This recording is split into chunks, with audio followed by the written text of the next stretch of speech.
Beautiful, beautiful brown eyes. Beautiful, beautiful brown eyes. Beautiful, beautiful brown eyes. I love my family's brown eyes. My mommy and daddy have brown eyes. My brother has brown eyes too. I love my mommy and daddy. I love my brother too. I went to the park this morning. I went round and round in my strider. My Kokum, she gave me a candy. And then I went home to my pool. I put a little boat in my swimming pool. I put it right under the water. There was an ant in the water.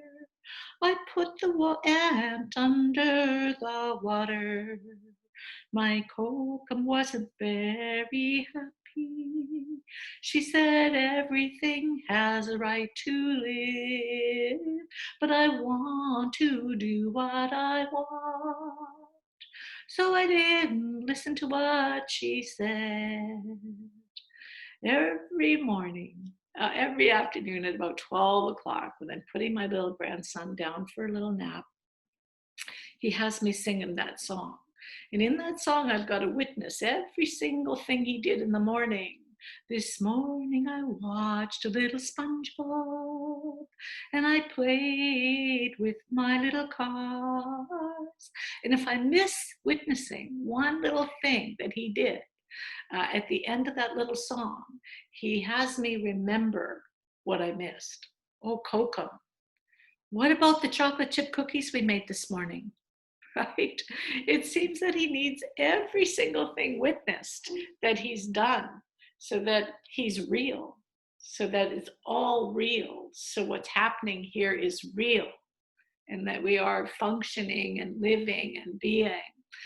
It's been so interesting taking care of my grandchildren over the last few months during the day and during the weeks and to watch the change in them since COVID and to watch how they used to be and how they are now, given the pressures and the stresses that COVID has brought into the world, and into the lives of our children. One of the things I find really interesting is how both grandchildren do not want to go out and how much trouble it is for me to try to get them out in the morning to go on those walks down the back lanes, down, to look under rocks, to climb trees, to actually go out there. They just don't want to go. They don't want to get out of their pajamas. They don't want to move. They just want to stay in the house and in the yard. They do not want to go out there. I thought about that, so unlike them. What is going on that these kids are changing so much? And I realized how much stress they're under when we do go out. How much we have to always, how I'm always saying, keep your social distance, don't go near, careful where you walk. The constant harping on COVID is really taking its toll. I also noticed one of my grandsons has become kind of oppressive in the sense that he squashes any ideas or movements of his younger brother. And that's really not like him either. And I had to think about what is going on. Why is he squashing so much right now? Any ideas or thoughts or movements on the younger fellow? And I realized that he's taken a huge responsibility on. He's taken on the responsibility of keeping his brother safe. And he's really always trying to keep that boy safe. You know, trying to cycle in front of him to stop him at every road. And I do feel there's like an unconscious fear for his little brother's life. So our children are going through so many changes right now. and and I'm sure that in every family, if you stop and kind of have a look, behaviors have changed quite a bit. And they might be the opposite of what I'm talking about. The changes could be opposite that. We could be ping ponging all sorts of anxieties, and our children carry so much of what's happening out there.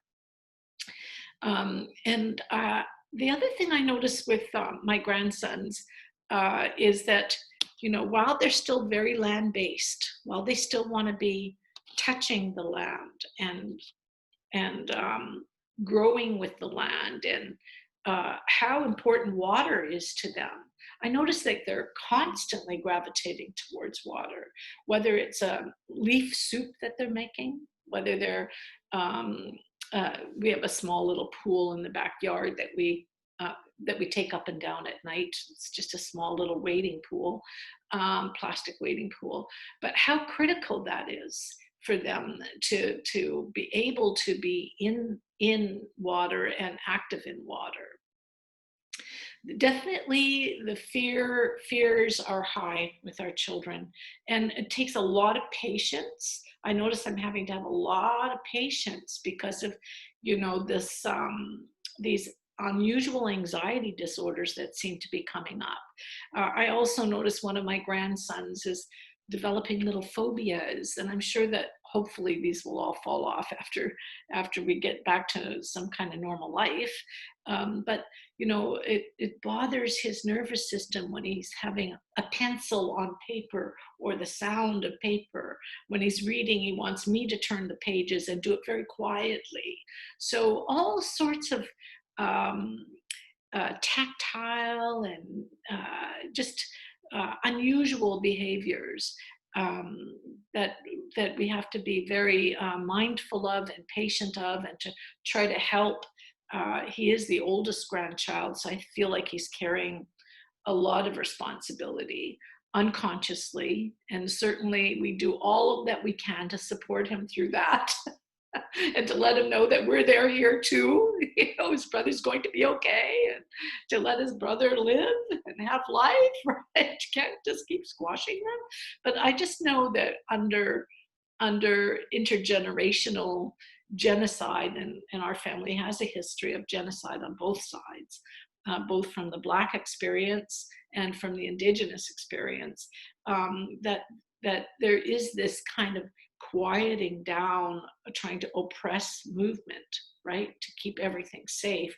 And that's an intergenerational push. That's an old, knowing, wise way of surviving genocide and surviving pandemics too, right?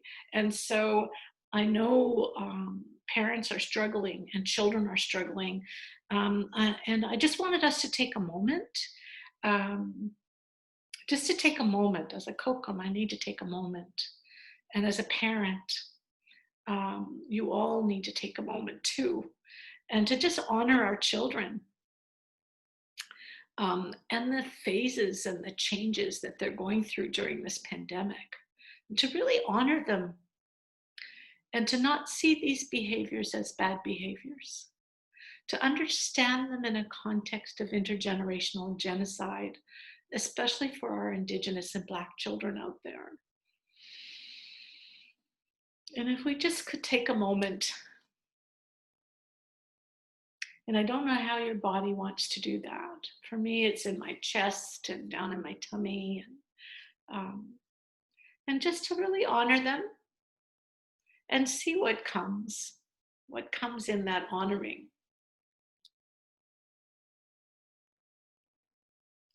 Possibly ancestors, possibly land, possibly universe. Just see what comes in the honoring and the blessing of our children, our sacred bundles, our sacred, beautiful bundles, honoring our children.